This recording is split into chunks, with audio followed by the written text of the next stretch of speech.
Livre de la loi. Nombre 3. Israël dans les plaines du Moab. Balak, le roi de Moab, fait appel à Balaam. Les Israélites repartent. Ils campent dans la plaine de Moab à l'est du Jourdain, en face de Jéricho. À cette époque, Balak, fils de Sippor, est roi de Moab. Il apprend ce que les Israélites ont fait aux Amorites. Le roi et tout son peuple se mettent à trembler de peur en voyant arriver tant d'Israélites. Alors les Moabites disent aux notables de Madian: « Ces gens si nombreux vont bientôt tout détruire autour de nous, comme des bœufs qui mangent l'herbe des champs. » Le roi envoie donc des messagers à Balaam, fils de Béor. Celui-ci habite Pétor sur le fleuve Euphrate, dans le pays des Amavites. Le roi de Moab envoie ce message: « Il y a ici un peuple venu d'Égypte qui remplit tout le pays. Il s'est installé près de chez moi. Viens donc ici, s'il te plaît, jette sur lui une malédiction puisqu'il est plus puissant que mon peuple. Si tu acceptes, j'arriverai peut-être à le battre et à le chasser du pays. En effet, je le sais, celui que tu bénis est vraiment béni, celui que tu maudis est vraiment maudit. » Les messagers des anciens de Moab et de Madian s'en vont donc en emportant des cadeaux pour payer le voyant. Quand ils arrivent chez Balaam, ils lui donnent le message de Balak. Balaam leur dit: « Passez la nuit ici. Demain je vous donnerai la réponse selon ce que le Seigneur me dira. » Les chefs de Moab restent donc chez Balaam. Alors Dieu vient demander à Balaam: « Qui sont ces gens que tu reçois chez toi ?» Balaam répond: « Balak, fils de Sippor et roi de Moab, a envoyé ces hommes me dire: « Le peuple qui a quitté l'Égypte remplit tout le pays. Viens donc ici, s'il te plaît, et jette sur lui une malédiction. Si tu acceptes, j'arriverai peut-être à le battre et à le chasser. » Dieu dit à Balaam: « Non, tu n'iras pas avec eux. Tu ne maudiras pas le peuple d'Israël, parce que je l'ai béni. » Le matin suivant, dès que Balaam est debout, il dit aux notables envoyés par Balak: « Retournez dans votre pays. Le Seigneur m'interdit de partir avec vous. » Les notables de Moab reviennent dire à Balak: « Balaam n'a pas voulu venir avec nous. » Mais Balak envoie encore d'autres chefs plus nombreux et plus importants que les premiers. Ils vont rapporter à Balaam cette demande de Balak: « Moi, Balak, fils de Sippor, je t'en prie, ne refuse pas de venir chez moi. Je te couvrirai d'honneur et je ferai tout ce que tu me diras. Viens donc et jette une malédiction sur ce peuple. » Mais Balaam répond aux envoyés de Balak: « Même si Balak me donne tout l'argent et tout l'or qui remplissent sa maison, je ne peux pas faire une chose, petite ou grande, contre l'ordre du Seigneur mon Dieu. Pourtant, restez ici cette nuit, vous aussi, alors je connaîtrai ce que le Seigneur veut encore me faire savoir. » Pendant la nuit, Dieu vient dire à Balaam: « Si ces hommes sont venus t'appeler, pars avec eux, mais tu feras seulement ce que je te montrerai. » Le matin suivant, Balaam se lève, il prépare son ânesse et il part avec les chefs de Moab. L'ânesse de Balaam refuse d'avancer. Quand Dieu voit Balaam partir, il se met en colère. Balaam avance sur la route, monté sur son ânesse. 2 serviteurs sont avec lui. Alors un ange du Seigneur se place sur la route pour l'empêcher de passer. L'ânesse voit l'ange debout au milieu de la route. Il tient une épée à la main. L'ânesse quitte la route et elle passe à travers les champs. Balaam se met à la frapper pour la ramener sur la route. L'ange va se placer plus loin, dans un chemin étroit qui traverse des vignes entre 2 murs. L'ânesse voit l'ange du Seigneur. Elle se serre contre le mur et ainsi, elle blesse le pied de Balaam. Celui-ci la frappe de nouveau. L'ange du Seigneur les dépasse encore une fois. Il va se placer dans un passage très étroit. Là, on ne peut passer ni à sa droite, ni à sa gauche. Quand l'ânesse voit l'ange, elle se couche sous Balaam. Celui-ci se met en colère et les coups de bâton pleuvent. Alors le Seigneur fait parler l'ânesse et elle dit à son maître: « Qu'est-ce que je t'ai fait pour que tu me frappes 3 fois ?»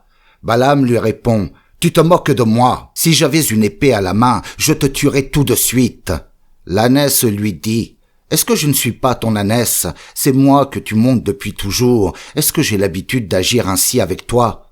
Balaam répond: « Non. » Alors le Seigneur ouvre les yeux de Balaam. Balaam voit l'ange du Seigneur debout sur le chemin, une épée à la main. Il se met à genoux, le front contre le sol.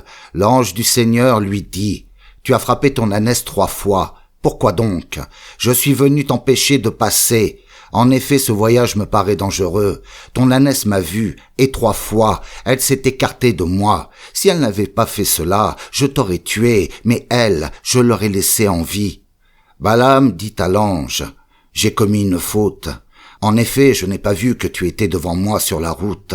Mais maintenant, si ce voyage te déplaît, je suis prêt à faire demi-tour. » L'ange du Seigneur répond, « Non, va avec ces hommes, mais tu prononceras seulement les paroles que je te dirai. » Alors Balaam continue la route avec les chefs de Balak. Balaam rencontre Balak, le roi de Moab. Quand Balak, le roi de Moab, apprend l'arrivée de Balaam, il va à sa rencontre jusqu'à Ir en Moab. Cette ville se trouve près de la frontière du pays, sur le torrent de l'Arnon. Balak lui demande, « Quand j'ai envoyé des gens t'appeler la première fois, tu n'es pas venu. Pourquoi donc? Est-ce que tu pensais que je ne pouvais pas te couvrir d'honneur? » Balaam répond au roi, « Eh bien, je suis là. Mais qu'est-ce que je peux faire? Je dirai seulement les paroles que Dieu mettra dans ma bouche. » Balaam part avec Balak, et ils vont à la ville de Kiriath-Houssot. Le roi Balak offre des bœufs et des moutons en sacrifice. Il en donne des parts à Balaam et aux chefs qui sont avec lui. Balaam bénit le peuple d'Israël. Le matin suivant, le roi Balak monte avec Balaam à la ville de Bamoth-Baal. De là, Balaam voit une partie du peuple d'Israël. Il dit alors à Balak, « Bâtis ici 7 autels et prépare-moi 7 taureaux et 7 béliers. » Balak obéit à Balaam, puis tous les deux offrent un taureau et un bélier sur chaque autel. Balaam dit à Balak, « Reste ici, près des sacrifices que tu as offerts. Je vais aller un peu plus loin. Le Seigneur va peut-être venir à ma rencontre. Je te dirai les paroles qu'il me fera connaître. » Ensuite Balaam va sur une colline sans arbre. Là, Dieu vient le trouver. Balaam lui dit, « J'ai fait dresser 7 autels et j'ai offert un taureau et un bélier sur chacun. » Le Seigneur met alors dans la bouche de Balaam les paroles qu'il doit dire, puis il lui demande de retourner près de Balak. Balaam rejoint le roi Balak. Il le trouve debout près de ses sacrifices, avec les chefs de Moab. Alors il prononce ce poème.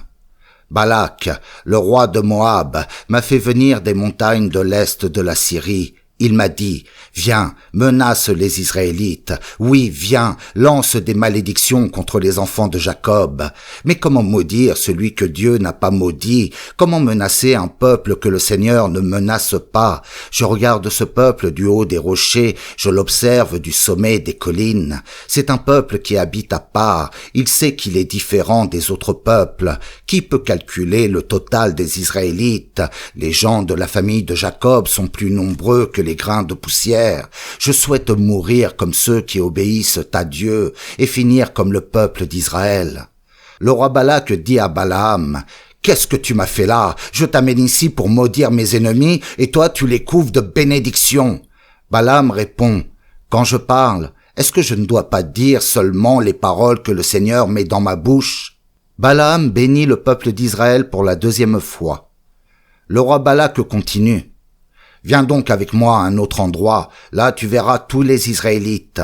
D'ici, tu envoyais seulement une partie, de là-bas tu les maudiras pour moi. » Balak emmène Balaam jusqu'à un poste de surveillance, près du sommet du mont Pisga.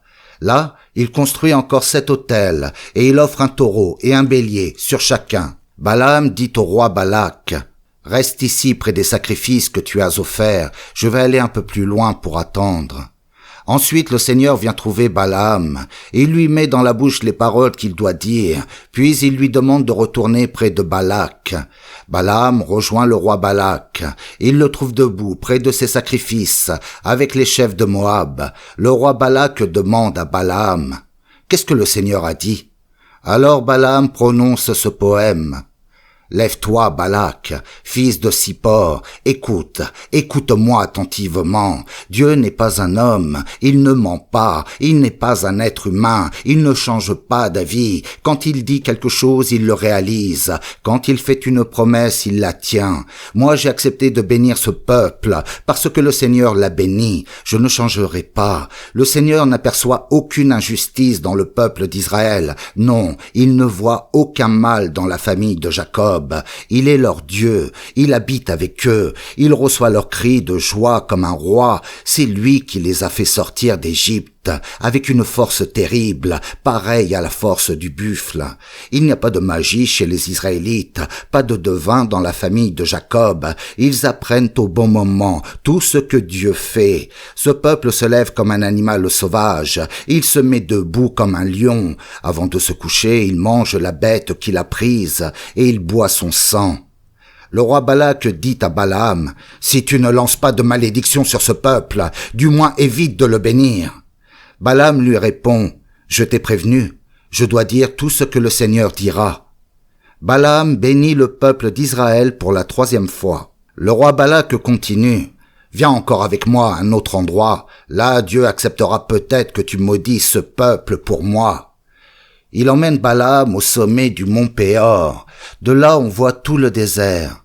Balaam dit à Balak, « Bâtis ici 7 autels, et prépare-moi 7 taureaux et 7 béliers. » Balak obéit à Balaam, puis il offre un taureau et un bélier sur chaque autel. Balaam comprend que le Seigneur veut absolument bénir Israël. Il ne va donc pas, comme les autres fois, chercher son inspiration dans les pratiques magiques, mais il se tourne vers le désert. Il lève les yeux et il voit les tribus d'Israël installées dans leur camp. Alors l'Esprit de Dieu vient sur lui et il prononce ce poème. Voici ce que je déclare, moi, Balaam, fils de Béor, moi l'homme qui voit clair, voici ce que je dis, moi qui entends les paroles de Dieu, moi qui vois ce que le Tout-Puissant me fait voir, oui, Dieu se montre à moi quand je l'adore. Peuple d'Israël, vous qui êtes nés de Jacob, elles sont vraiment belles les tentes que vous habitez, elles s'étendent comme des torrents, comme des jardins le long d'un fleuve, elles ressemblent à de beaux arbres que le Seigneur a plantés au bord de l'eau. Elles sont comme l'eau qui déborde d'un puits et arrose abondamment les champs. Le roi des Israélites sera vainqueur d'Agag, et leur royaume s'étendra. Dieu les a fait sortir d'Égypte avec une force terrible, pareille à la force du buffle. Ils avalent les autres peuples qui les attaquent. Ils brisent les os de leurs ennemis. Ils les percent de flèches. Ils se baissent comme des lions. Ils se couchent comme des bêtes sauvages. Qui peut les obliger à se lever?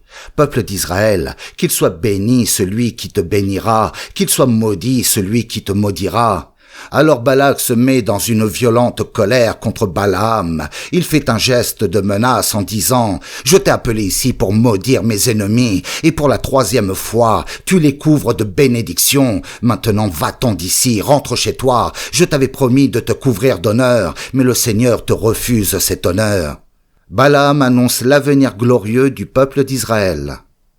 Balaam répond au roi Balak « J'ai dit clairement au messager que tu m'as envoyé, même si Balak me donne tout l'argent et tout l'or qui remplissent sa maison, je ne peux absolument pas désobéir à l'ordre du Seigneur. Je répète seulement ce que le Seigneur me dit. Eh bien maintenant, je retourne vers mon peuple, mais avant, viens, je veux t'annoncer ce que les Israélites feront à ton peuple plus tard. » Et Balaam prononce ce poème. Voici ce que j'annonce, moi, Balaam, fils de Béor, moi l'homme qui voit clair, voici ce que je dis, moi qui entends les paroles de Dieu, qui pénètre les secrets du Très-Haut, qui voit ce que le Tout-Puissant me fait voir, oui, mes yeux s'ouvrent quand je l'adore. Je vois ce qui arrivera, mais ce n'est pas pour maintenant, je l'aperçois, mais ce n'est pas pour tout de suite. Une étoile se lève parmi ceux qui sont nés de Jacob, un chef se lève au milieu du peuple d'Israël. Avec son bâton de roi, il frappe les Moabites à la tête et il détruit tous les nomades du pays. Il prend aussi Séhir, le pays des Édomites, ses ennemis. Les Israélites remportent la victoire. Un chef sort de la famille de Jacob. Il détruit ce qui reste de leur ville. Balaam annonce la destruction des ennemis d'Israël. Ensuite Balaam voit les Amalécites et il prononce cette parole. Voici Amalek, le pays le plus puissant, mais plus tard il sera complètement détruit. Balaam voit aussi les Kénites et il dit, vous les Kénites, vous êtes en sécurité dans votre pays, comme dans un nid posé sur un rocher. Pourtant vos maisons seront brûlées et les Assyriens vous feront prisonniers. Balaam dit encore, hélas, qui peut vivre encore après que Dieu a agi? Des bateaux arriveront de Chypre, ces gens-là écraseront les Assyriens, et même les gens de la famille d'Héber, eux aussi seront détruits. Après ces paroles, Balaam se met en route pour retourner dans son pays. Le roi Balak part aussi de son côté. À Péor, Israël trahit le Seigneur. Les Israélites s'installent à Chittim. Là, ils vivent n'importe comment avec des femmes moabites, et elles les entraînent à offrir des sacrifices à leurs dieux. Les Israélites partagent leurs repas sacrés et ils adorent leurs dieux. Ils s'attachent au dieu Baal de Péor.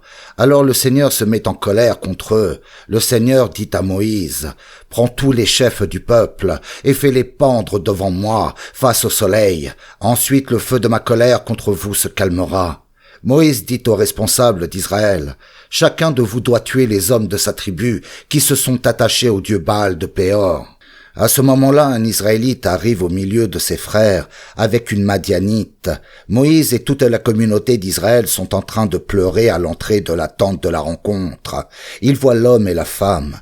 Alors le prêtre Pinas, fils d'Élazar et petit-fils d'Aaron, se lève au milieu de la communauté. Il prend une lance. Il suit l'homme dans la tente où celui-ci entre avec la Madianite.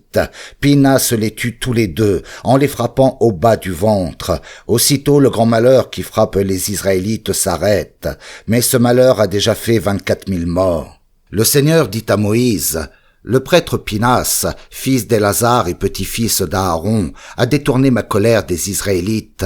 En effet, il a été envers eux aussi sévère que moi. Oui, j'exige d'être leur seul Dieu. Pourtant, à cause de Pinas, je ne les ai pas détruits. C'est pourquoi tu lui diras que je fais avec lui une alliance qui apporte la paix. Elle sera pour lui, pour ses fils, et les fils de leurs fils. Elle fait d'eux des prêtres pour toujours. En effet, il a montré qu'il était uniquement attaché à moi, son Dieu. Ainsi, il a obtenu le pardon des péchés pour les Israélites. » L'Israélite qui a été tué avec la Madianite s'appelait Zimri, fils de Salou. C'était un des responsables de la tribu de Siméon.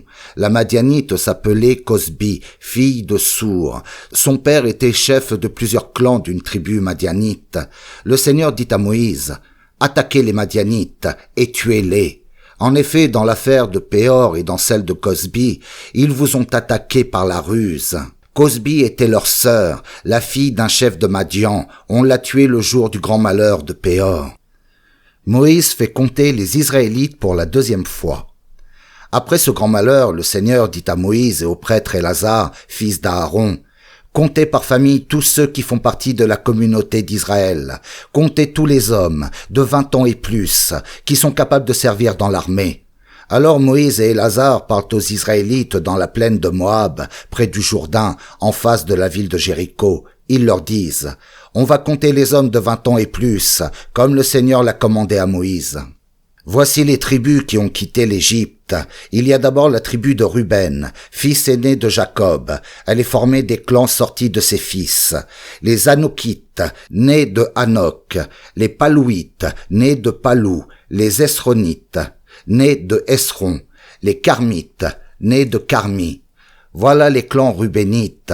Ils comptent 43 730 hommes.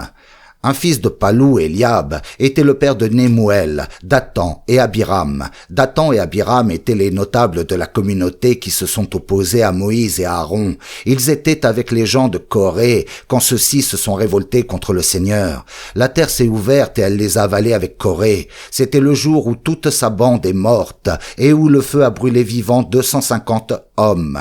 Cela a servi d'exemple aux autres, mais les fils de Corée ne sont pas morts ce jour-là.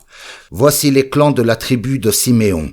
les Némuélites, nés de Némuel, les Yaminites, nés de Yamin, les Yakinites, nés de Yakin, les Zéraïtes, nés de Zéra, les Shaoulites, nés de Shaoul. Voilà les clans siméonites. Ils comptent 22 200 hommes. Voici les clans de la tribu de Gad, les Séphonites, nés de Séphon, les Hagites, nés de Hagi, les Shunites, nés de Shuni, les Oznites, nés d'Ozni, les Érites, nés d'Éri, les Arodites, nés d'Arod, les Arélites, nés d'Aréli. Voilà les clans Gadites. Ils comptent 40 500 hommes. Voici les clans de la tribu de Juda. Les Shélanites, nés de Shéla, les Pérécites, nés de Pérez, les Zéraïtes, nés de Zéra. Le clan des Pérécites comprend les Esronites, nés de Esron, et les Amoulites, nés de Hamoul. Deux des fils de Juda, Er et Onan, sont morts en Canaan. Voilà les clans judéens. Ils comptent 76 500 hommes. Voici les clans de la tribu d'Issachar. Les Tolaïtes, nés de Tola, les Pouvites, nés de Pouva, les Yashoubites, nés de Yashoub, les Shimronites, nés de Shimron. Voilà les clans Issacharites. Ils comptent 64 300 hommes. Voici les clans de la tribu de Zabulon. Les Sérédites, nés de Séred, les Élonites, nés d'Élon, les Yalélites, nés de Yaléel. Voilà les clans Zabulonites. Ils comptent 60 500 hommes. Les tribus de Manassé et d'Éphraïm comprennent tous ceux qui sont nés de Joseph. Voici les clans de la tribu de Manassé. Les Makirites, nés de Makir, les Galaïdites, nés de Galad, fils de Makir. Le clan des Galaïdites comprend les Yézérites, nés de Yézer, les Élékites, nés de Élek, les Asriélites, nés d'Asriel, les Shekemites, nés de Shechem, les Shemidaïtes, nés de Shemida, les Éphérites, nés de Épher. Sélophad, fils de Épher, n'a pas eu de fils. Il a eu seulement des filles qui s'appelaient Mala, Noa, Ogla, Milka et Tirsa. Voilà les clans manassites. Ils comptent 52 700 hommes. Voici les clans de la tribu d'Éphraïm. Les Shoutélaïtes, nés de Shoutéla. Les Békérites, nés de Béker. Les Tahanites, nés de Tahan. Les Éranites, nés d'Éran, fils de Shoutéla. Voilà les clans éphraïmites. Ils comptent 32 500 hommes. Les clans de ces deux tribus comprennent tous les gens nés de Joseph. Voici les clans de la tribu de Benjamin. Les Bélaïtes, nés de Béla. Les Ashbélites, nés d'Ashbel. Les Aïramites, nés d'Aïram. Les Choufamites, nés de Choufam. Les Ouphamites, nés de Oupham. Le clan des Bélaïtes comprend les Ardites, nés d'Ard. Les Naamanites, nés de Naaman. Voilà les clans benjaminites. Ils comptent 45 600 hommes. La tribu de Dan comprend un seul clan, celui des Chouamites, nés de Chouam. Ce clan compte 64 400 hommes. Voici les clans de la tribu d'Asser. Les Imnaïtes, nés d'Imna. Les Ishevites, nés d'Ishevi. Les Bériaïtes, nés de Béria. Le clan des Bériaïtes comprend les Hébérites, nés de Héber, les Malkiélites, nés de Malkiel. Asser a une fille qui s'appelait Séra. Voilà les clans Assérites. Ils comptent 53 400 hommes. Voici les clans de la tribu de Nephtali. Les Yassiélites, nés de Yassiel. Les Gounites, nés de Gouni. Les Yessérites, nés de Yesser. Les Chilémites, nés de Chilem. Voilà les clans Nephtalites. Ils comptent 45 400 hommes. Le total des Israélites comptés est de 601 730 hommes. L'annonce du partage du pays de Canaan. Le Seigneur dit à Moïse: il faudra partager le pays entre les tribus, en tenant compte du nombre de personnes. Chaque tribu recevra une part selon son importance. Pour une tribu plus importante, tu feras une part plus grande, et pour une tribu moins nombreuse, tu feras une part plus petite. Pour ce partage du pays, on tiendra donc compte du nombre de personnes de chaque tribu, et on tirera au sort. C'est le sort qui décidera des régions des différentes tribus, selon qu'elles sont plus importantes ou plus petites. Moïse compte les gens de la tribu de Lévi pour la deuxième fois. Voici les clans comptés dans la tribu de Lévi: les Gershonites, nés de Gershon, les Kéatites, nés de Kéat, les Mérarites, nés de Mérari. Ces clans comprennent d'autres clans plus petits, les Libnites, les Hébronites, les Malites, les Mouchites et les Coréites. Kehat était le père d'Amram. Celui-ci a pris pour femme Yochébed, la fille de Lévi née en Égypte. Yochébed a donné 3 enfants à Amram, Aaron, Moïse et leur sœur Myriam. Aaron a eu 4 fils, Nadab, Abihu, Élazar et Itamar. Mais Nadab et Abihu sont morts quand ils ont présenté au Seigneur une offrande de parfum brûlé sur un feu ordinaire. Le total des hommes et des garçons âgés d'1 mois et plus est de 23 000. On ne les compte pas avec les autres Israélites. En effet, ils ne doivent pas recevoir de part de terre comme les autres tribus. Voilà les résultats des comptes faits par Moïse et le prêtre Élazar dans la plaine de Moab, près du Jourdain, en face de la ville de Jéricho. Parmi les Israélites comptés, on ne trouve plus un seul des hommes que Moïse et le prêtre Aaron ont comptés dans le désert du Sinaï. En effet, le Seigneur leur avait annoncé qu'ils devaient mourir dans le désert. Il n'en reste donc plus un seul, sauf Caleb, fils de Yéphuné, et Josué, fils de Nun. Les filles de Sélophad héritent de leur père. Mala, Noa, Ogla, Milka et Tirsa sont les filles de Sélophad, d'un clan de Manassé. Sélophad est né de Joseph par Manassé, Makir, Galaad et Épher. Ces femmes se présentent devant Moïse, le prêtre Élazar, les notables et toute la communauté à l'entrée de la tente de la rencontre. Elles disent: Notre père est mort dans le désert. Pourtant, il ne faisait pas partie de la bande qui s'est réunie avec Corée contre le Seigneur. Il est mort à cause de ses fautes à lui. Or, il n'avait pas de fils. Est-ce que son nom va disparaître de son clan simplement parce qu'il n'a pas eu de fils? Donnez-nous donc à nous une terre en héritage, comme aux frères de notre père. Moïse présente leur demande au Seigneur. Le Seigneur lui répond: Les filles de Sélophad ont raison. Donne-leur une terre en héritage comme aux frères de leur père. Donne-leur l'héritage de leur père. Ensuite, voici ce que tu diras aux Israélites. Si un homme meurt sans avoir de fils, vous donnerez son héritage à sa fille. S'il n'a pas de fille, vous donnerez son héritage à ses frères. S'il n'a pas de frère, vous donnerez son héritage aux frères de son père. Si son père n'a pas de frère, vous donnerez son héritage à son parent le plus proche dans son clan. C'est lui qui le recevra. Ce sera pour les Israélites une règle de droit, suivant l'ordre que je te donne. Moïse remet sa charge à Josué. Le Seigneur dit à Moïse: Monte sur le sommet des montagnes d'Abarim. De là tu regarderas le pays que je vais donner aux Israélites. Tu le verras, puis tu mourras, comme ton frère Aaron. En effet, dans le désert de Tsin, quand la communauté m'a cherché querelle, vous ne m'avez pas obéi. Vous n'avez pas montré aux Israélites que j'étais le vrai Dieu quand ils ont demandé de l'eau. Le Seigneur parle ainsi de la source de Mériba, l'eau de la querelle, à Kadès, dans le désert de Tsin. Moïse dit au Seigneur: Seigneur Dieu, toi qui donnes la vie à tous ceux que tu crées, donne à notre chef, à la communauté, que ce soit un homme capable de la diriger partout et toujours. Alors ta communauté ne sera pas comme un troupeau sans berger. Le Seigneur répond à Moïse: Prends Josué, fils de Nun, mon esprit est en lui. Tu poseras ta main sur lui, tu le présenteras au prêtre Élazar et à toute la communauté. Tu lui remettras ta charge sous leurs yeux. Tu lui donneras une partie de ton autorité pour que tous les Israélites lui obéissent.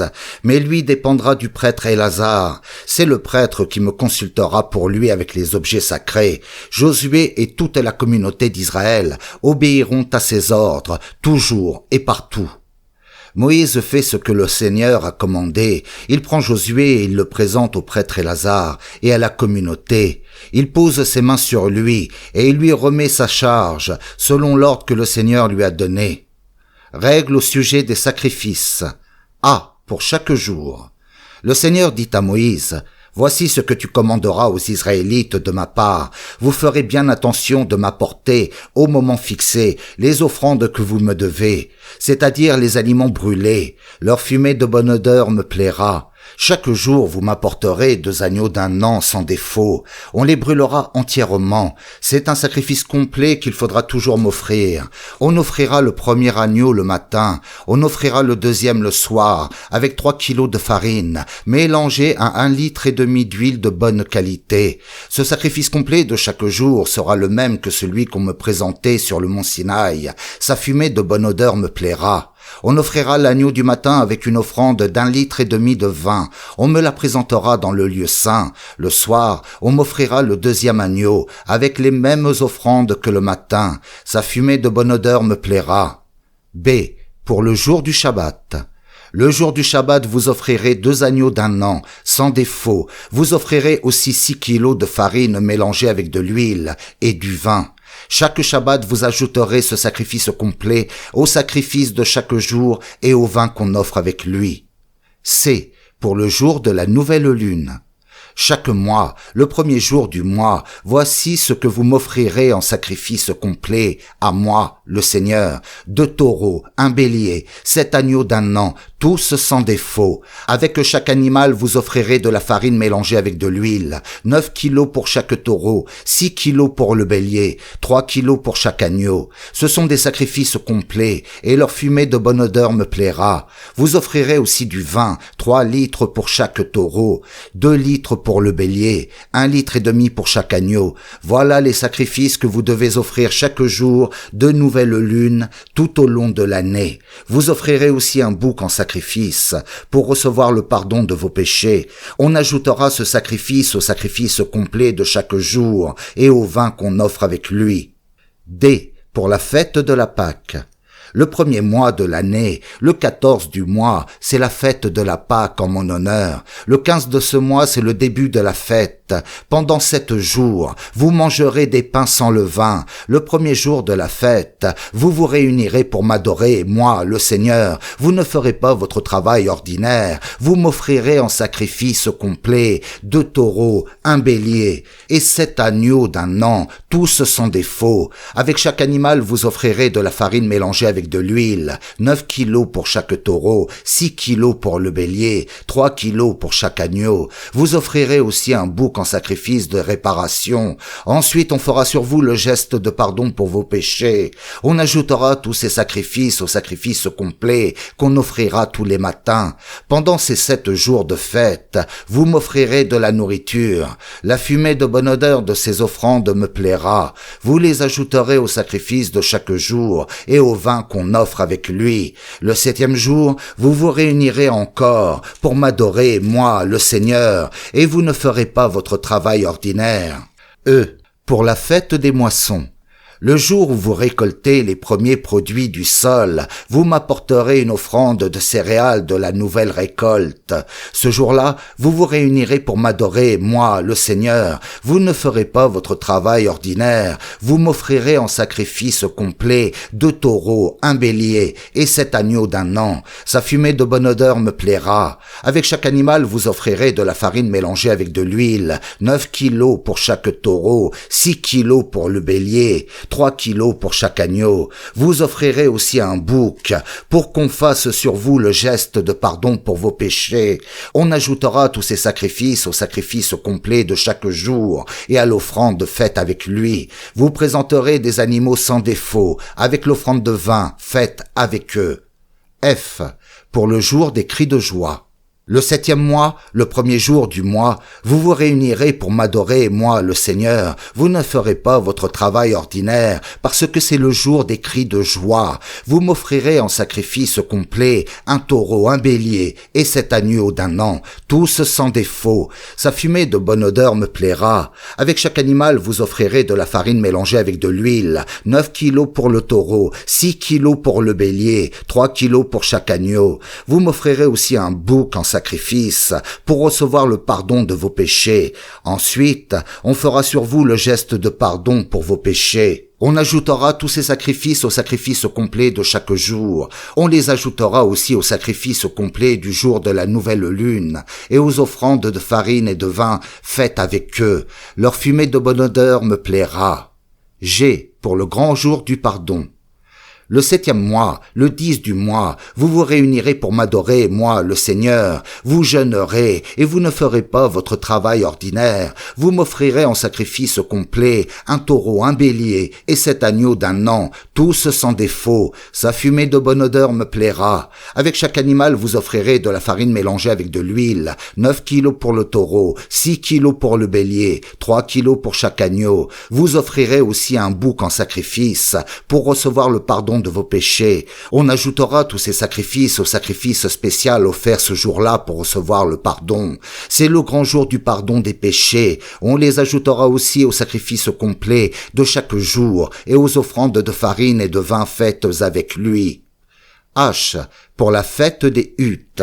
Le 7e mois, le 15 du mois, vous vous réunirez pour m'adorer, moi, le Seigneur. Vous ne ferez pas votre travail ordinaire. Pendant 7 jours, vous devrez faire une fête en mon honneur. Le premier jour, vous m'offrirez en sacrifice complet 13 taureaux, 2 béliers, 14 agneaux d'un an, tous sans défaut. Sa fumée de bonne odeur me plaira. Avec chaque animal, vous offrirez de la farine mélangée avec de l'huile, 9 kilos pour chaque taureau, 6 kilos pour chaque bélier, 3 kilos pour chaque agneau. Vous offrirez aussi un bouc en sacrifice pour recevoir le pardon de vos péchés. On ajoutera tous ces sacrifices au sacrifice complet de chaque jour et aux offrandes de farine et de vin faites avec lui. Du 2e au 7e jour de la fête, en plus du sacrifice complet de chaque jour, vous offrirez en sacrifice des animaux sans défaut, avec leur offrande de farine et de vin. Voici les animaux que vous devez offrir. 2e jour, 12 taureaux, 2 béliers, 14 agneaux d'un an et un bouc. 3e jour, 11 taureaux, 2 béliers, 14 agneaux d'un an et un bouc. 4e jour, 10 taureaux, 2 béliers, 14 agneaux d'un an et un bouc. 5e jour, 9 taureaux, 2 béliers, 14 agneaux d'un an et un bouc. 6e jour, 8 taureaux, 2 béliers, 14 agneaux d'un an et un bouc. 7e jour, 7 taureaux, 2 béliers, 14 agneaux d'un an et un bouc.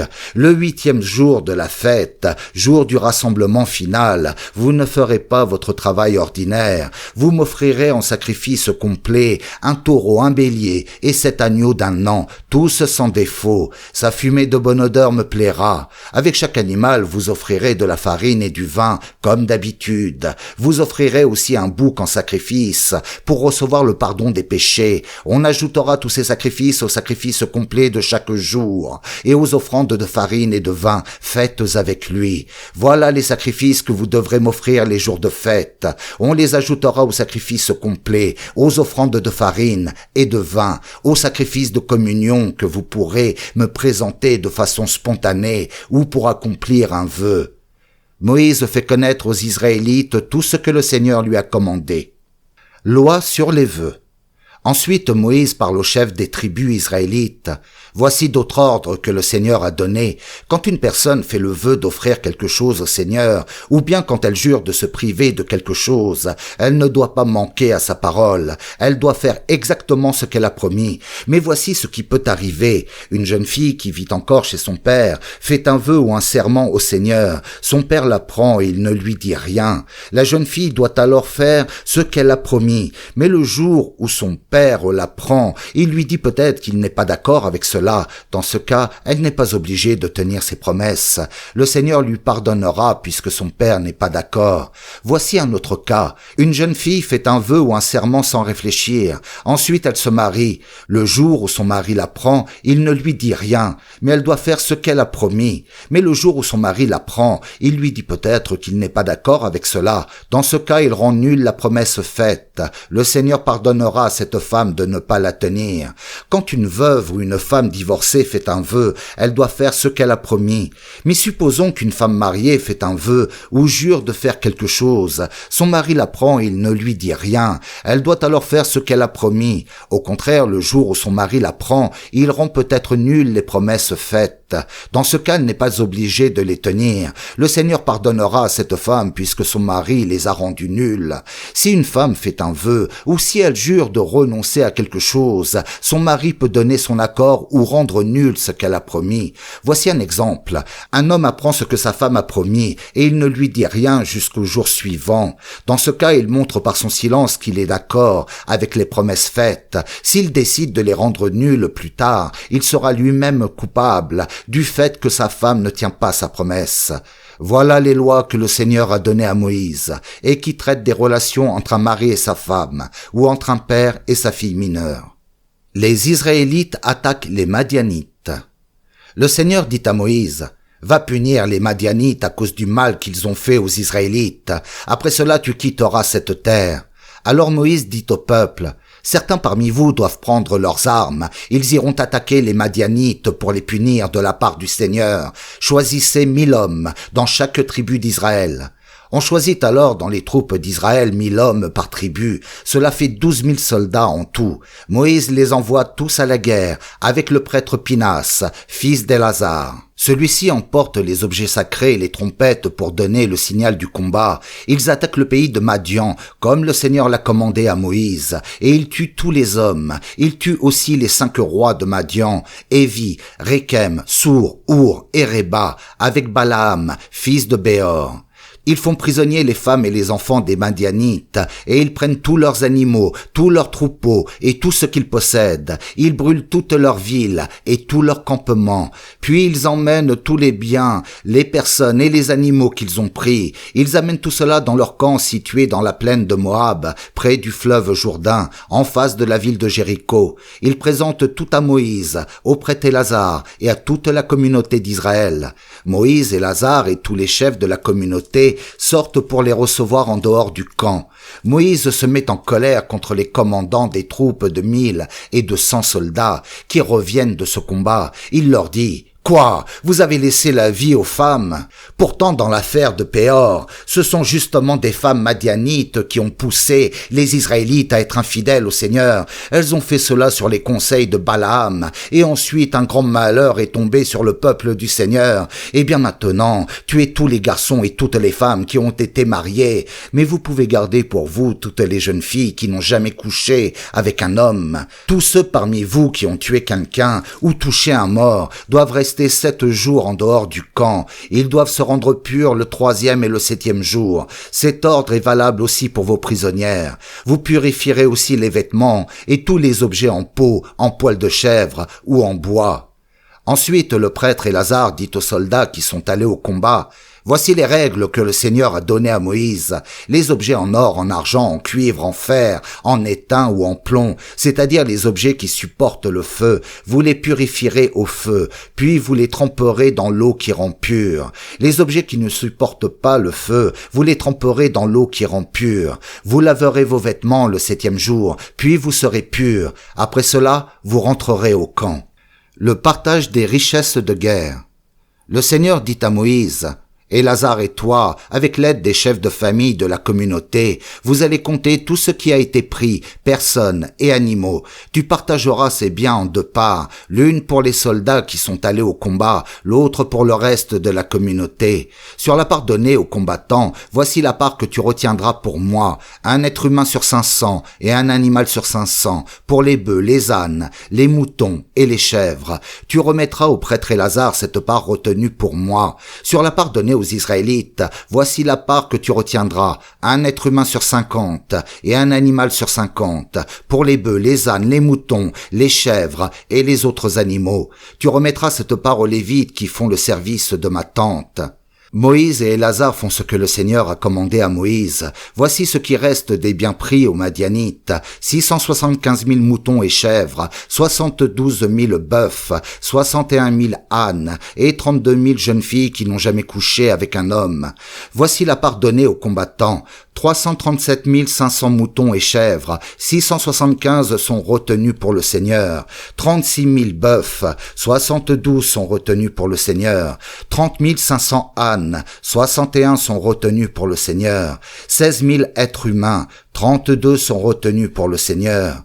Moïse remet au prêtre Élazar la part pour le Seigneur, comme le Seigneur l'a commandé. La part donnée aux autres Israélites est aussi grande que celle des combattants. Elle comprend 337 500 moutons et chèvres, 36 000 bœufs, 30 500 ânes et 16 000 êtres humains. Sur la part donnée aux Israélites, Moïse retient une part, un être humain sur 50 et un animal sur 50, selon l'ordre reçu du Seigneur. Moïse remet cette part aux Lévites, qui font le service de la tente du Seigneur. Les chefs de l'armée font des dons au Seigneur. Les chefs de l'armée, commandant des troupes de 1000 et de 100 soldats, se réunissent avec Moïse et ils lui disent: Nous avons compté les combattants qui étaient sous nos ordres. Personne ne manque. C'est pourquoi nous apportons des offrandes au Seigneur, parce qu'il a protégé nos vies. Chacun de nous offre les objets en or qu'il a trouvés: chaînes, bracelets, bagues, boucles d'oreilles et colliers. Moïse et le prêtre Élasar acceptent tous les objets en or travaillé qu'ils apportent. Le poids total de ces objets offerts au Seigneur par les chefs de 1000 et de 100 soldats est à peu près de 170 kilos. Les soldats gardent chacun pour soi les objets qu'ils ont pris. Moïse et Élasar mettent tous les objets en or offerts par les chefs militaires dans la tente de la rencontre, pour que le Seigneur se souvienne des Israélites. 3 tribus s'installent à l'est du Jourdain. Les gens des tribus de Ruben et de Gad ont des troupeaux nombreux et importants. Ils voient que la région de Yazer et le pays de Galaad sont bons pour l'élevage des animaux. C'est pourquoi ils vont trouver Moïse, le prêtre Élasar et les chefs de la communauté. Ils leur disent: les villes d'Ataroth, Dibon, Yazer, Nimra, Eshbon, Elalé, Sebam, Nebo et Béon font partie du pays que les Israélites ont conquis avec l'aide du Seigneur. La région est bonne pour l'élevage des animaux. Or, nous avons des troupeaux. Et ils ajoutent: si tu es d'accord, Moïse, donne-nous cette région en partage. Ne nous emmène pas de l'autre côté du fleuve Jourdain. Moïse leur répond: quoi? Vos frères vont partir au combat et vous allez rester ici. Vous voulez décourager les autres d'aller dans le pays que le Seigneur leur a donné? Pourquoi donc? Autrefois vos pères ont fait la même faute quand je les ai envoyés se renseigner sur le pays de Canaan à partir de Kadès Barnéa. Ils sont allés dans la vallée d'Eshcol. Ils se sont renseignés sur la région. Puis au retour, ils ont découragé les autres Israélites d'entrer dans le pays que le Seigneur leur donnait. Ce jour-là, le Seigneur s'est mis en colère et il a fait ce serment: aucun des hommes qui sont sortis d'Égypte et qui ont 20 ans et plus ne verra le pays que j'ai promis à Abraham, à Isaac et à Jacob. En effet, ils ont hésité à m'obéir. Caleb, fils de Yéphuné, du clan de Kénaz, et Josué, fils de Noun, seront les seuls à entrer en Canaan parce qu'ils m'ont obéi sans hésiter. Moïse dit encore: ainsi le Seigneur s'est mis en colère contre notre peuple. Il nous a obligés à rester 40 ans dans le désert, jusqu'à la disparition complète de cette génération qui avait fait ce qui lui déplaît. Et maintenant, bande de pécheurs, vous voulez suivre l'exemple de vos pères pour que le Seigneur se mette de nouveau en colère contre Israël? En effet, si vous n'obéissez pas au Seigneur, vous, gens de Ruben et de Gad, il laissera encore notre peuple dans le désert. De cette façon, vous aurez causé sa perte. Ces hommes s'approchent encore de Moïse et ils lui disent: non, nous allons faire ici des enclos à moutons pour nos troupeaux et nous allons bâtir des villes pour nos familles. Puis nous prendrons rapidement les armes et nous marcherons devant les autres Israélites pour les faire entrer chez eux. Nos familles resteront ici dans les villes protégées à l'abri des habitants de ce pays. Nous reviendrons chez nous seulement quand chaque Israélite sera installé sur ces terres. Mais nous ne voulons pas posséder comme eux des terres de l'autre côté du Jourdain. En effet, nos terres à nous se trouvent de ce côté, à l'est du Jourdain. Moïse leur répond: faites ce que vous dites. Prenez les armes pour aller combattre sous les ordres du Seigneur. Que tous les hommes armés passent de l'autre côté du Jourdain, sous les ordres du Seigneur. Qu'ils restent là-bas jusqu'à ce que le Seigneur chasse tous ses ennemis. Que le pays soit sous son pouvoir. Ensuite, vous pourrez revenir chez vous. Vous serez sans reproche envers le Seigneur et envers le reste du peuple d'Israël. Alors le pays situé de ce côté du Jourdain sera à vous, avec l'accord du Seigneur. Mais si vous ne faites pas cela, vous pécherez contre le Seigneur et vous serez punis, vous devez le savoir. Bâtissez des villes pour vos familles et des enclos pour vos moutons et vos chèvres, mais n'oubliez pas de tenir votre promesse. Les hommes des tribus de Ruben et de Gad disent: nous ferons ce que tu viens de nous commander. Nous laisserons nos femmes et nos enfants, nos troupeaux et tous nos animaux ici, dans les villes de Galaad. Nous prendrons les armes pour la guerre et nous marcherons au combat sous les ordres du Seigneur, comme tu l'as dit. Moïse donne des ordres à leur sujet, au prêtre Élasar, à Josué, fils de Noun, et aux chefs de famille des tribus d'Israël. Il dit: les hommes de Gad et de Ruben doivent prendre les armes et passer le Jourdain avec vous. Ils doivent marcher au combat sous les ordres du Seigneur et vous aider à soumettre le pays. S'ils font tout cela, vous leur donnerez comme terre le pays de Galaad. S'ils ne font pas cela, ils devront recevoir des terres avec vous dans le pays de Canaan. Les hommes de Gad et de Ruben disent encore: nous ferons ce que le Seigneur nous a dit. Nous prendrons les armes et nous entrerons dans le pays de Canaan sous les ordres du Seigneur. Alors nous pourrons recevoir notre part de terre de ce côté-ci du Jourdain. Moïse donne aux tribus de Gad et de Ruben et à la moitié de la tribu de Manassé, fils de Joseph, le royaume de Sion, roi des Amorites, et celui d'Og, roi du Bacan, avec les villes et les terres qui les entourent. Les gens de la famille de Gad rebâtissent les villes de Dibon, Ataroth, Aroer, Atroth-Shopha, Yazer, Yokbaa, Beth-Nimra et Beth-Aran. Ils en font des villes protégées. Ils font aussi des enclos pour leurs troupeaux. Les gens de la famille de Ruben rebâtissent Eshbon, Elalé, Kiriataïm, Nebo, Baal-Méon et Sibma. Ils donnent de nouveaux noms à certaines des villes qu'ils reconstruisent. Les gens de la famille de Makir, fils de Manassé, vont dans la région de Galaad et ils la prennent. Ils chassent les Amorites qui habitent là. Alors Moïse leur donne cette région et ils s'y installent. Les gens de la famille de Yaïr, un autre fils de Manassé, vont prendre les villages des Amorites et ils les appellent villages de Yaïr. Enfin, Noba va prendre Kenat et des villages voisins, et il donne son nom à cette ville, Noba. Les étapes de la route depuis la sortie d'Égypte. Voici les étapes parcourues par les Israélites quand ils sont sortis d'Égypte en bon ordre, sous la conduite de Moïse et d'Aaron. Moïse a noté les endroits où ils se sont arrêtés sur l'ordre du Seigneur et les endroits d'où ils sont repartis. Les voici. Le premier mois de l'année, le 15, le jour suivant la première Pâque, les Israélites quittent la ville de Ramsès. Ils partent librement sous les yeux des Égyptiens. Pendant ce temps, les Égyptiens enterrent leurs fils aînés, qui sont tous morts. Le Seigneur les a frappés pour condamner les dieux d'Égypte. De Ramsès, les Israélites vont camper à Sukkot. De Sukkot, ils vont à Étam, au bord du désert. D'Étam, ils reviennent sur Pi-Hahiroth, qui se trouve en face de Baal-Séphon, et ils campent en dessous de Migdol. De Pi-Hahiroth, ils traversent la mer des roseaux, et ils vont dans le désert. Après 3 jours de marche dans le désert d'Étam, ils campent à Mara. De Mara, ils vont à Élim. Là, ils trouvent 12 sources et 70 palmiers. Ils campent à cet endroit. D'Élim, ils vont camper près de la mer des roseaux. De la mer des roseaux, ils vont dans le désert de Sin. Du désert de Sin, ils vont à Dofka.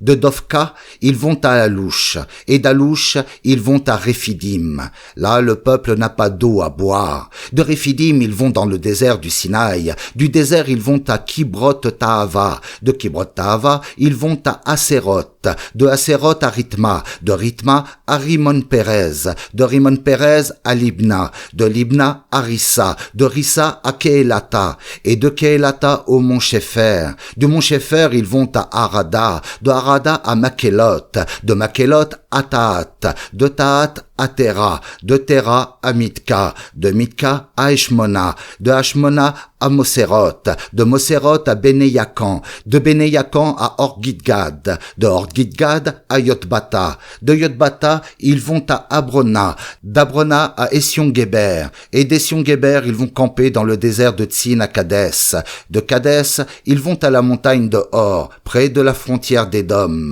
Sur l'ordre du Seigneur, le prêtre Aaron monte sur la montagne de Hor. Il meurt là-haut, à l'âge de 123 ans, le premier jour du 5e mois, 40 ans après que les Israélites sont sortis d'Égypte. Le roi d'Arad, un Cananéen qui habite la région du Néguev, apprend l'arrivée des Israélites. De la montagne de Hor, les Israélites vont à Salmona, de Salmona à Pounon, de Pounon à Oboth, d'Oboth à Yehabarim, à la frontière de Moab, de Yehabarim à Dibongad, de Dibongad à Almon-Diblataïm, d'Almon-Diblataïm, ils vont aux montagnes d'Abarim, en face du mont Nebo, des montagnes d'Abarim, ils vont dans la plaine de Moab, près du Jourdain, en face de la ville de Jéricho, ils campent au bord du Jourdain, dans la plaine de Moab, entre Beth-Yeshimoth et Abel-Shittim. Le Seigneur commande de partager le pays de Canaan. Dans la plaine de Moab, près du Jourdain, en face de la ville de Jéricho, le Seigneur dit à Moïse, « Voici ce que tu commanderas aux Israélites. Après que vous aurez traversé le fleuve Jourdain pour entrer en Canaan, vous chasserez devant vous tous les habitants du pays. Vous détruirez toutes les statues en pierre ou en métal qui représentent leurs dieux. Vous supprimerez tous leurs lieux sacrés. Vous prendrez possession de leur pays et vous y habiterez. Je vous ai donné ce pays, il est à vous. Vous tirerez au sort pour le partager entre vos tribus et vos clans. Pour un clan important, vous ferez une part plus grande. Pour un clan plus petit, vous ferez une part plus petite. Chaque clan acceptera la part que le sort lui a donnée. Si vous ne chassez pas devant vous tous les habitants du pays, ceux que vous laisserez vous feront souffrir, comme des plantes piquantes dans vos yeux ou des épines sur votre dos. Ils vous attaqueront sur la terre où vous habiterez, et je ferai contre vous ce que j'ai voulu faire contre eux. Les frontières du pays promis. Le Seigneur dit à Moïse, « Voici ce que tu commanderas aux Israélites. Vous allez entrer en Canaan. C'est le pays que vous allez recevoir en partage à l'intérieur des frontières suivantes. Au sud, votre pays sera limité par le désert de Tsin et le pays d'Édom. À l'est, la frontière partira du sud de la mer Morte. Elle tournera au sud de la montée des Scorpions, se dirigera vers Tsin, passera au sud de Kadès Barnéa, puis par Assar Adar et Asmon. À Asmon, elle tournera encore pour rejoindre le torrent d'Égypte et arriver à la mer Méditerranée. À l'ouest, la mer Méditerranée servira de frontière. Au nord, vous marquerez la frontière entre la mer Méditerranée et la montagne de Hor. De la montagne de Hor, vous la ferez passer par Lebo-Hamath et Sédad. Elle continuera par Ziphron pour arriver à Assarénan. Voilà votre frontière au nord. À l'est, vous marquerez la frontière en partant de Assarénan vers Shepham. De là, elle ira vers Arbela, à l'est de Haïn, puis elle ira toucher les pentes situées à l'est du lac de Génézareth. Elle rejoindra le fleuve Jourdain pour arriver à la mer Morte. Voilà les frontières de votre pays. Moïse donne ses ordres aux Israélites. Ensuite, il leur dit, voilà le pays que le Seigneur a commandé de partager entre les 9 tribus édémies en tirant au sort. En effet, les familles de Ruben et de Gad et la moitié de la tribu de Manassé ont déjà reçu leur terre. La part de ces 2 tribus édémies se trouve à l'est du Jourdain, en face de la ville de Jéricho. Élazar et Josué sont responsables du partage. Le Seigneur dit à Moïse, le prêtre Élazar et Josué, fils de Nun, vont partager le pays. Pour les aider dans ce travail, vous prendrez un responsable par tribu. Voici leurs noms. Tribu de Juda, Caleb, fils de Yefouné. Tribu de Siméon, Shemuel, fils d'Ammihoud. Tribu de Benjamin, Élidad, fils de Kislon. Tribu de Dan, Bouki, fils de Yogli. Tribu de Manassé, fils de Joseph, Aniel, fils d'Éphod. Tribu d'Éphraïm, fils de Joseph, Kemuel, fils de Shiftan. Tribu de Zabulon, Élisaphan, fils de Parnac. Tribu d'Issachar, Paltiel, fils d'Azan. Tribu d'Asser, Aïoud, fils de Shelomi. Tribu de Nephtali, Pédaël, fils d'Ammihoud. Voilà les hommes que le Seigneur a chargés de partager le pays de Canaan entre les tribus d'Israël. Les villes des Lévites. Le Seigneur parle à Moïse dans la plaine de Moab, près du fleuve Jourdain, en face de la ville de Jéricho. Il lui dit, « Commande aux Israélites de choisir des villes dans les terres qu'ils possèdent. Ils les donneront aux gens de la tribu de Lévi pour que ceux-ci y habitent. Ils doivent leur donner aussi les pâturages autour de ces villes. Les Lévites s'installeront dans les villes, et les champs serviront à leurs troupeaux et aux autres animaux qu'ils possèdent. Les champs s'étendront sur 500 mètres, au-delà des murs qui protègent la ville, vers l'est, le sud, l'ouest et le nord. Vous mesurez ainsi un carré de 1000 mètres de côté, avec la ville au milieu. On donnera aux Lévites les 6 villes de refuge. Celui qui a tué quelqu'un sans le vouloir peut se réfugier là. On leur donnera aussi 42 autres villes. Cela fera en tout 48 villes, avec les champs tout autour. Chaque tribu donnera des villes en tenant compte de son importance. Une grande tribu en donnera plus, une petite tribu en donnera moins. Les villes de refuge. Le Seigneur dit à Moïse, « Voici ce que tu diras aux Israélites. Après que vous aurez passé le fleuve Jourdain pour entrer dans le pays de Canaan, vous choisirez certaines villes comme villes de refuge. Celui qui a tué une personne sans le vouloir pourra se réfugier là. De cette façon, il échappera à l'homme chargé de venger la personne tuée. On ne devra pas le faire mourir avant que la communauté le juge. Il y aura 6 villes de refuge, 3 à l'est du Jourdain et 3 dans le pays de Canaan. Toute personne, israélite, étranger installé dans le pays ou étranger de passage, qui a tué quelqu'un sans le vouloir, pourra se réfugier dans une de ces villes. Si un homme frappe quelqu'un avec un objet en fer et s'il cause sa mort, c'est un assassin, il faut le faire mourir. S'il le frappe en lui lançant une pierre qui peut tuer et s'il cause sa mort, c'est un assassin, il faut le faire mourir. S'il le frappe avec un objet en bois qui peut tuer, et s'il cause sa mort, c'est un assassin, il faut le faire mourir. C'est l'homme chargé de venger la personne tuée qui fera mourir l'assassin dès qu'il le trouvera. Supposons ceci, un homme bouscule une personne avec haine, ou il lui lance un objet pour lui faire du mal, et il cause sa mort, ou encore il la frappe méchamment d'un coup de poing, et il cause sa mort. Cet homme est un assassin, il faut le faire mourir. L'homme chargé de venger la personne tuée fera mourir l'assassin dès qu'il le trouvera. Mais voici un autre cas. Quelqu'un tue une personne en la bousculant. Il ne l'a pas fait exprès, il n'avait rien contre elle. Ou bien il lui a lancé un objet mais sans méchanceté. Il peut aussi laisser tomber sur une personne qu'il n'a pas vue une pierre capable de tuer. Pourtant il n'était pas son ennemi et il ne lui voulait aucun mal. La communauté suivra les règles établies pour juger cette affaire entre celui qui a tué une personne et l'homme qui doit la venger. La communauté protégera contre le vengeur celui qui a tué sans le vouloir, et elle le ramènera dans la ville où il s'était réfugié. Celui qui a tué sans le vouloir doit rester dans la ville de refuge. Il y restera jusqu'à la mort du grand prêtre consacré. Mais supposons ceci, celui qui a tué quelqu'un sort de la ville de refuge et le vengeur le rencontre. Celui-ci peut alors le tuer et il n'est pas coupable. En effet, l'homme qui a tué quelqu'un sans le vouloir doit rester dans la ville de refuge jusqu'à la mort du grand prêtre. Mais après la mort du grand prêtre, cet homme peut retourner sur ses terres. Vous respecterez toujours ces lois, de génération en génération, partout où vous habiterez. Dans tous les cas de mort violente, on condamnera l'assassin à mort seulement après avoir entendu plusieurs témoins. Un seul témoin ne suffit pas. Vous n'accepterez pas d'argent pour qu'on laisse en vie un assassin qui mérite la mort. Il faut le faire mourir. Vous n'accepterez pas d'argent non plus pour le laisser s'enfuir dans une ville de refuge et retourner sur ses terres avant la mort du grand prêtre. Vous ne devez pas rendre impur le pays où vous habitez. Or, quand on tue quelqu'un, cela rend le pays impur, et on ne peut purifier le pays du sang versé que par la mort de l'assassin. Vous ne rendrez donc pas impur le pays où vous habiterez, et où je serai présent moi-même au milieu de vous. Oui, moi, le Seigneur, j'habite au milieu des Israélites. L'héritage des filles doit rester dans la tribu.